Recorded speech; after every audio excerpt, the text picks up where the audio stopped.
bonjour à tous et merci pour votre présence aujourd'hui. Aujourd'hui, je vais vous présenter les résultats de ma recherche sur le marketing éco-responsable à l'ère du numérique. Cette recherche qui se penche sur les adaptations nécessaires dans les stratégies de marketing pour répondre efficacement aux défis environnementaux, tout en maintenant la compétitivité économique. Nous commencerons par explorer l'état de l'art en examinant un peu la situation actuelle de notre planète, puis nous remonterons un peu dans le temps pour tracer l'évolution du marketing vers la création de la valeur étendue, en commençant et comment cela a donné naissance au concept du marketing éco-responsable. Et après, nous allons aborder les défis, les opportunités liées à ce type de marketing et ce qui le distingue du marketing traditionnel et en fait, nous allons poursuivre par le développement, la méthodologie que j'ai élaborée et pour conclure avec les recommandations nécessaires. Notre planète est en péril, on le voit bien.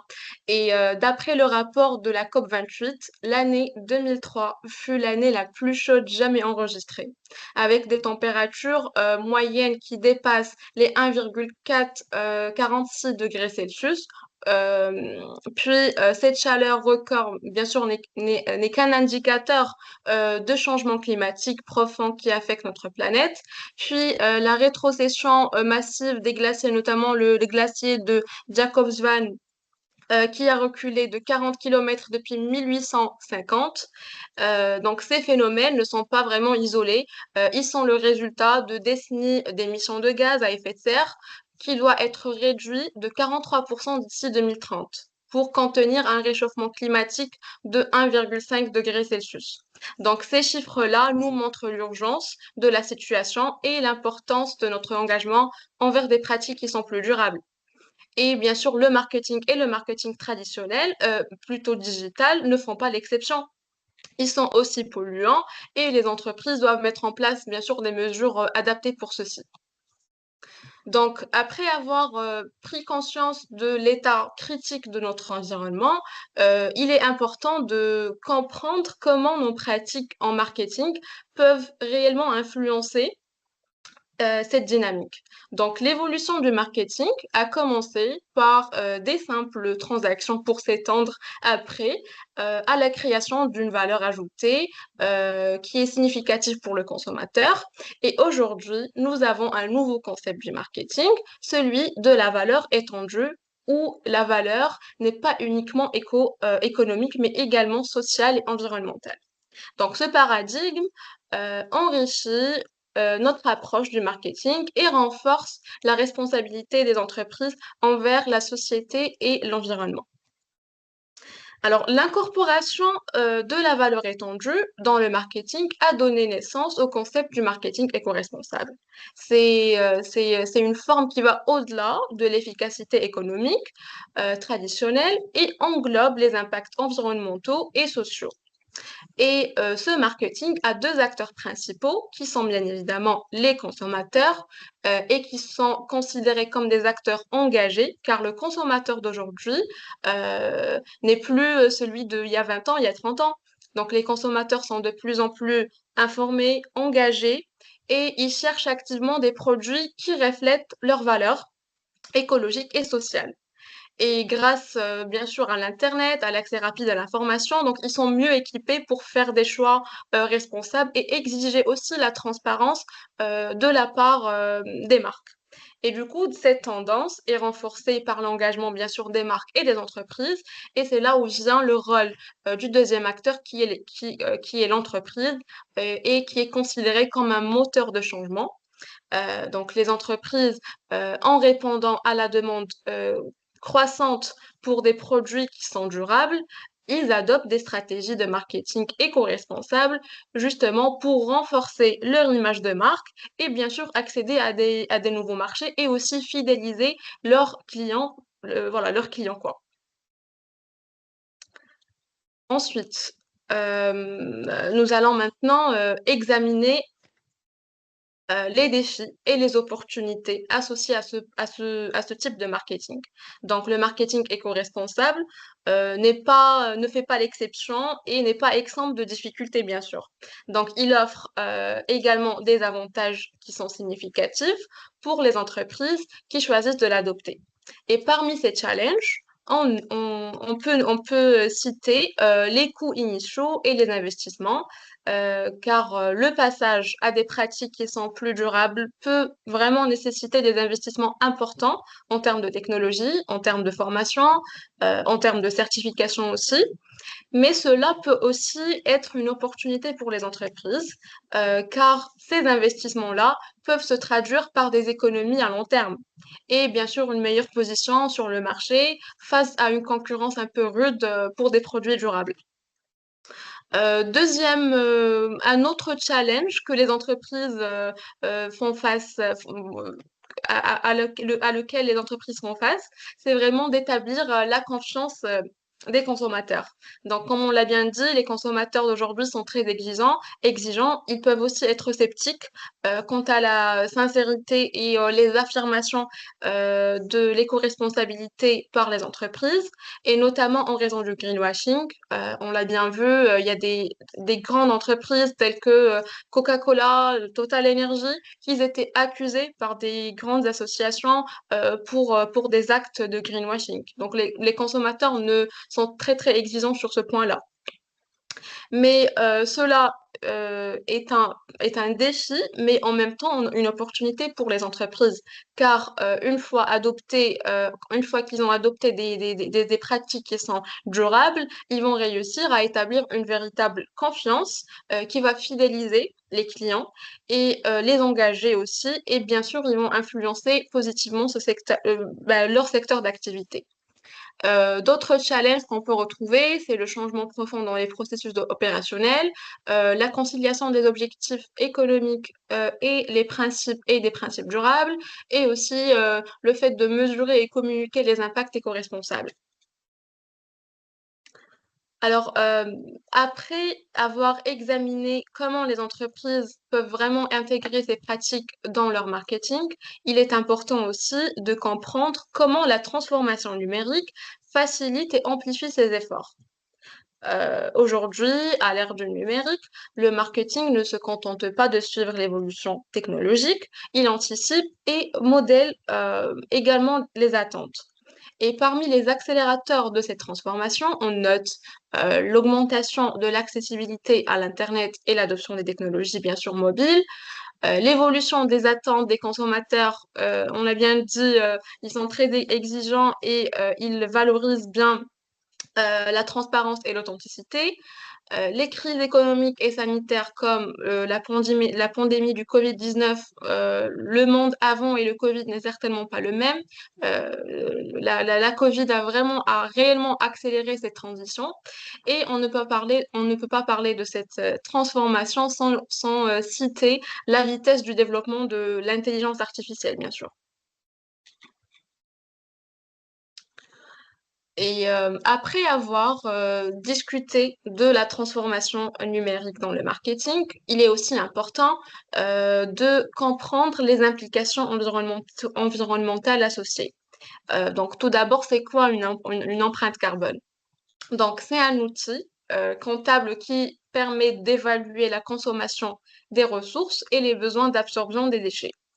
Et dans le cadre du marketing digital, cet outil va nous permettre de mesurer l'impact environnemental des activités marketing en termes de superficie de sol productive nécessaires pour soutenir cette consommation et absorber les déchets. Donc, si on compare l'empreinte carbone du marketing digital et traditionnel, on voit bien une grande différence. En ce qui concerne le marketing traditionnel, par exemple pour la fabrication des supports imprimés, pour tout ce qui est papier, pour 100 000 flyers, c'est l'équivalent de 1,3 tonnes de CO2. Pour 100 000 flyers, juste pour l'impression, c'est l'équivalent de 5 tonnes de CO2. Tout ce qui est transport et distribution pour les véhicules, c'est 125 kg de CO2 pour chaque 500 km de distribution. Et bien sûr, on n'oublie pas tout ce qui est événements, salons professionnels et voyages internationaux qui sont aussi, qui consomment énormément d'énergie et qui émettent aussi énormément de CO2. Pour le marketing digital, on a bien des émissions, bien sûr, notamment pour tout ce qui est emailing, les requêtes sur Internet et l'élément qui est très énergivore dans tout ça, c'est vraiment les data centers et les serveurs. Par exemple, pour les data centers, c'est pour chaque 100 000 watts par an, on a 200 000 tonnes de CO2. Et puis, si on prend l'exemple des campagnes d'emailing, pour une campagne de 100 000 emails, c'est avec des pièces jointes, c'est 3,5 tonnes de CO2. Alors, en analysant les approches du marketing traditionnel et digital, ben, nous observons que les différences sont significatives. Donc, le marketing traditionnel, ben, il reste limité géographiquement, il est plus coûteux et complexe à mesurer un peu en termes de ROI, et principalement en raison de l'utilisation des matériaux physiques et des méthodes de distribution qui sont moins traçables. Il engage également le consommateur de manière moins immédiate, à l'opposé du marketing digital qui étend sa portée à une audience mondiale et instantanée et qui permet une interaction directe avec le consommateur. Donc, on peut dire que bien que le marketing digital soit avantageux en termes de coûts et de portée, bah, son expansion rapide pose des défis qui sont écologiques, qui sont notables et remarquables, notamment en raison de l'énergie consommée par les serveurs, par les data centers. Donc cette réalité crée vraiment une urgence environnementale qui oblige les entreprises à porter une attention critique à l'impact de leurs pratiques numériques. Et malgré sa moindre pollution directe, comparé au marketing traditionnel, le digital requiert des stratégies attentives pour réduire son empreinte écologique. Maintenant, on va passer à la partie du développement. Donc, confronté aux impacts environnementaux engendrés par ces pratiques du marketing traditionnel et digital, ma thèse a pour objectif d'analyser les défis et les opportunités du marketing éco-responsable à l'ère du numérique, évaluer la perception des consommateurs, proposer une méthodologie adaptée à chaque entreprise et mettre en place des pratiques à adopter par les entreprises. Donc, après avoir établi les objectifs, nous allons maintenant explorer la diversité des approches des entreprises en matière de performance environnementale et de communication. Alors, cette typologie va nous aider à comprendre comment différentes entreprises communiquent leur engagement écologique et le réel impact de ces initiatives. Donc, on voit bien quatre types d'entreprises. Il y a le greenwashing firms, c'est des entreprises qui sont très bien en communication, mais en tout ce qui est performance environnementale, ils sont très mauvais. Donc, leur défi, c'est vraiment leur risque de bad image. On a les silent brown firms où en fait, c'est des entreprises qui sont mauvaises en performance et aussi en communication. Donc, leur défi, c'est vraiment la transformation vers la durabilité. On a le Silent Green Firms, ce sont des entreprises qui sont très bien en tout ce qui est performance environnementale, mais malheureusement, ils ne communiquent pas sur ça. Donc, leur défi, c'est vraiment de communiquer, de développer une communication efficace et transparente aussi. Et puis, le Vocal Green Firm, c'est les entreprises qui ont une très bonne performance environnementale et qui communiquent beaucoup sur leurs actions. Cette typologie, nous permet de catégoriser un peu les entreprises en fonction de leur engagement réel envers la durabilité et leur communication externe.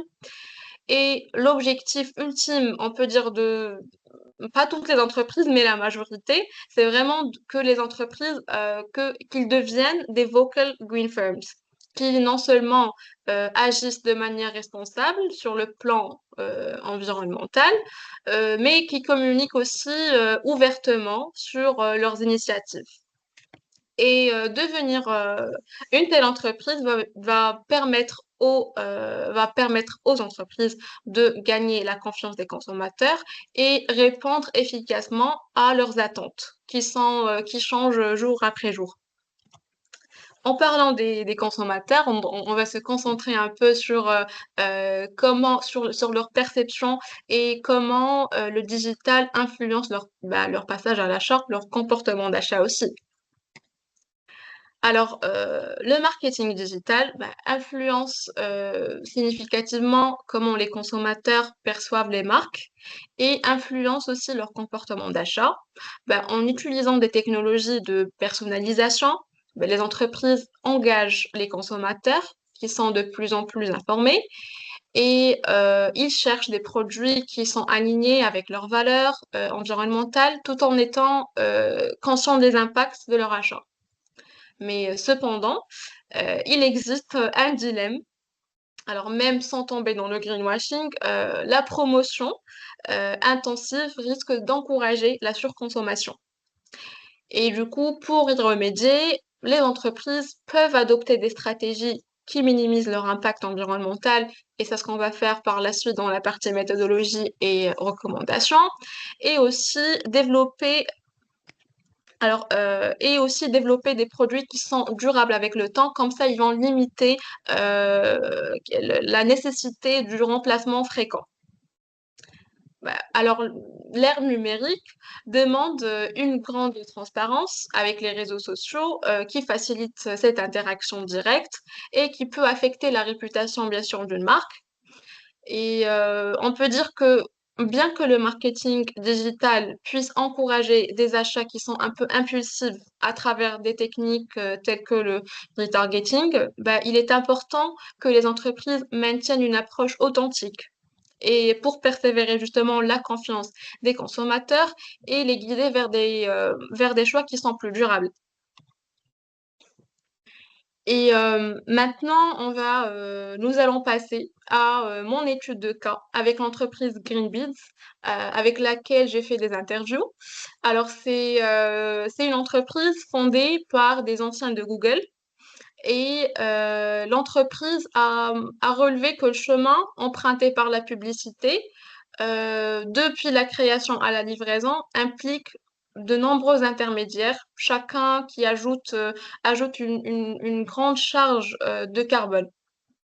Leurs études ont mené à que la publicité peut générer jusqu'à 1500 appels serveurs avec environ 60% des émissions de carbone, bien sûr qui découlent de cette complexité technique.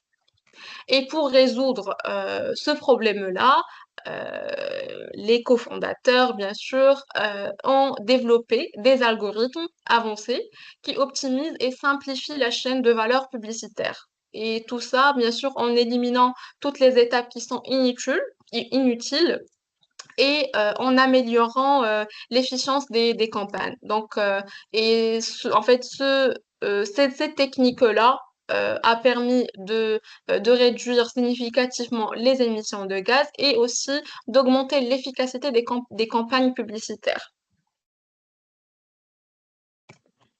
Pour tout ce qui est ma méthodologie, donc si on passe aux objectifs principaux de ma méthodologie, c'est vraiment la création d'un cadre qui est systémique et rigoureux pour les entreprises, proposer des actions qui sont ciblées, identifier des sources d'émissions et encourager des pratiques qui sont durables.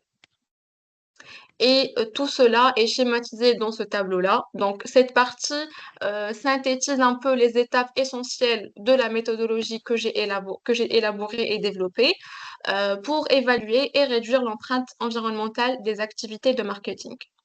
Donc, chaque étape comprend une description, des actions à entreprendre et des exemples de résultats attendus. Alors, cette schématisation va permettre d'avoir une vision préalable des éléments de cette méthodologie et de comprendre la suite logique avant d'entrer bien sûr dans le détail.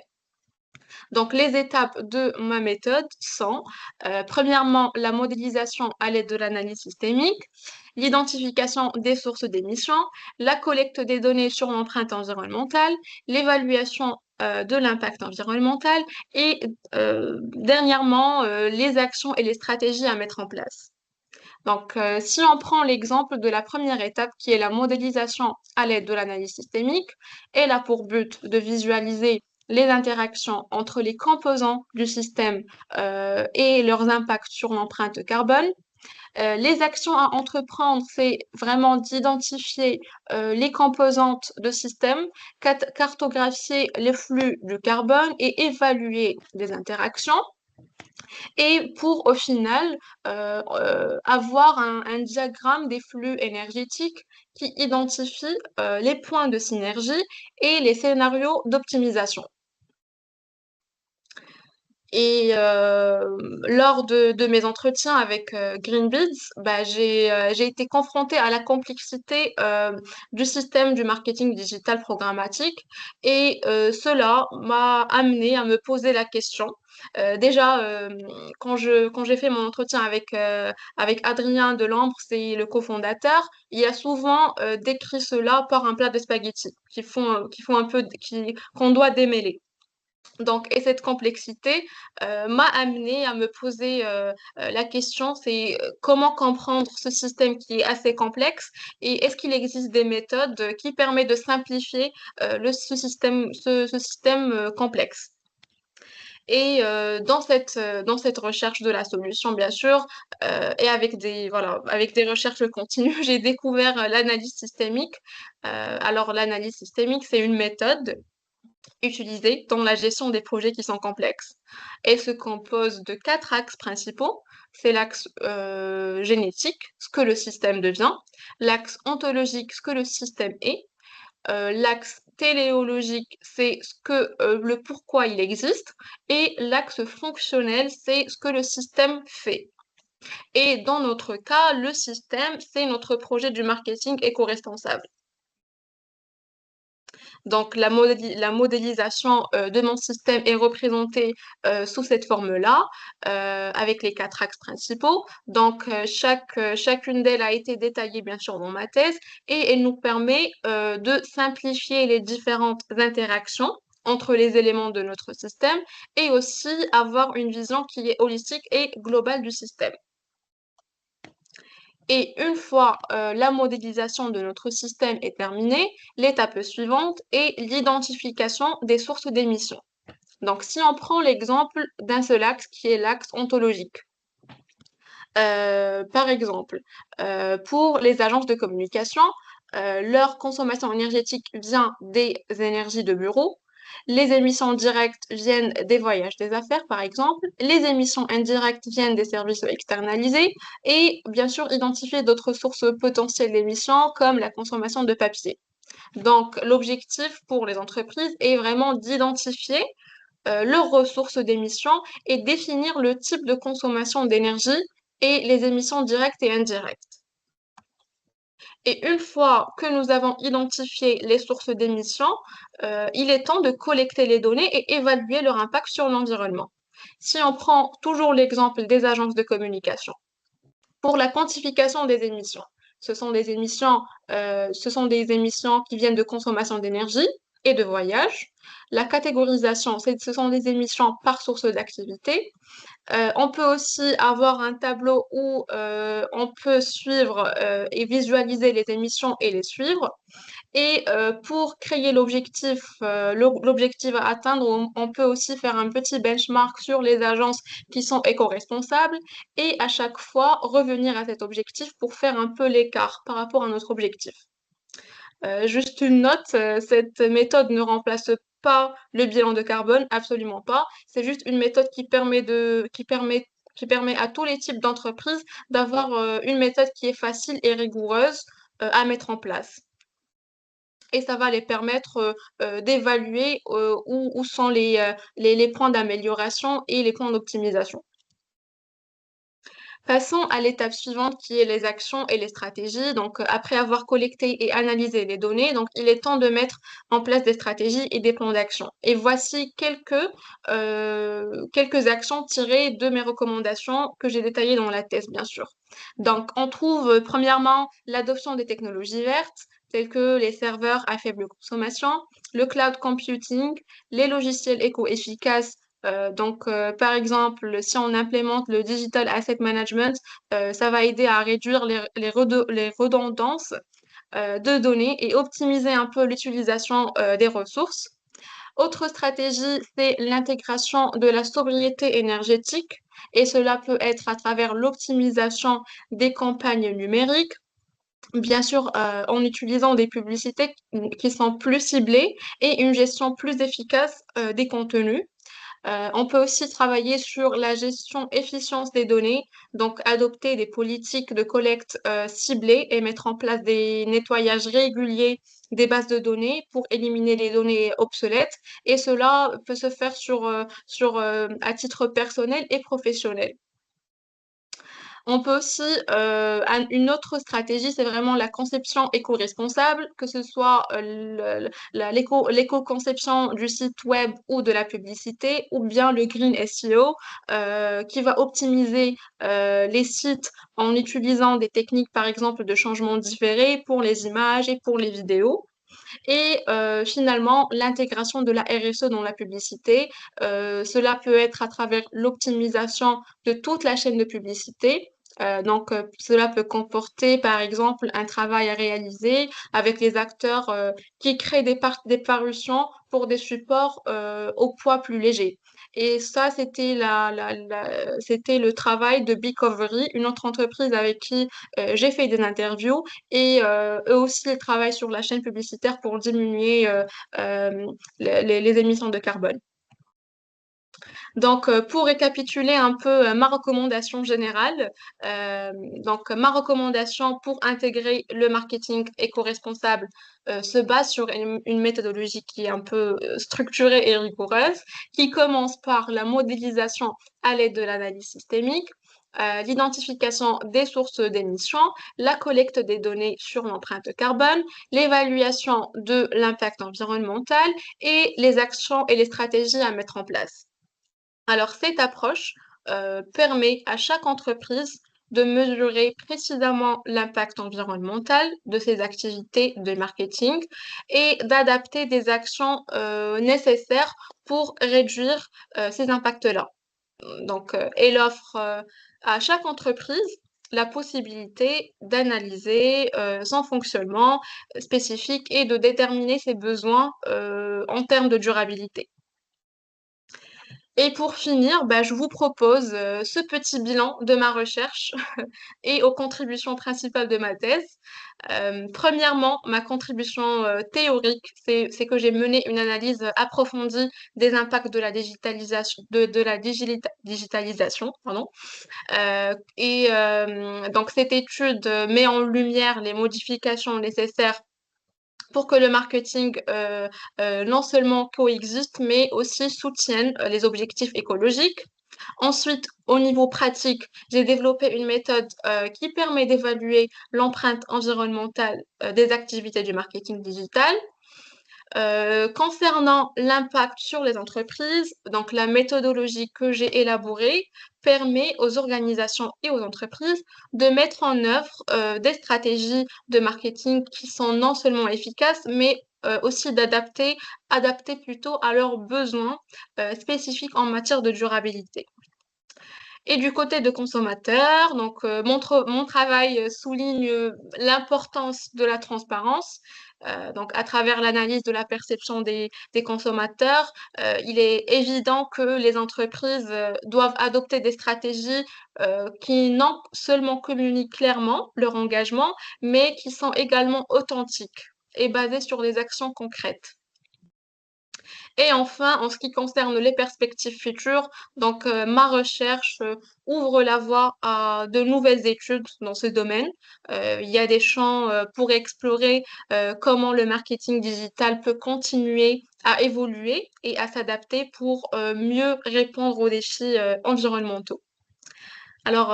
Et en conclusion, cette étude a validé la faisabilité et la nécessité du marketing éco-responsable dans l'ère du numérique. Pour les entreprises, il est important et primordial d'élaborer des stratégies de communication solides fondées sur des principes de éco-responsabilité.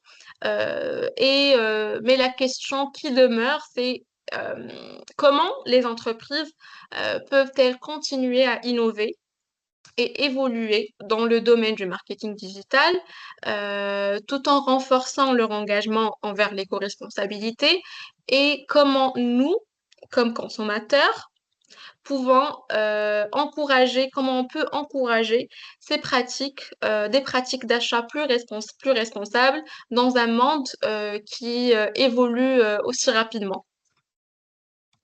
Et je vous remercie pour votre attention.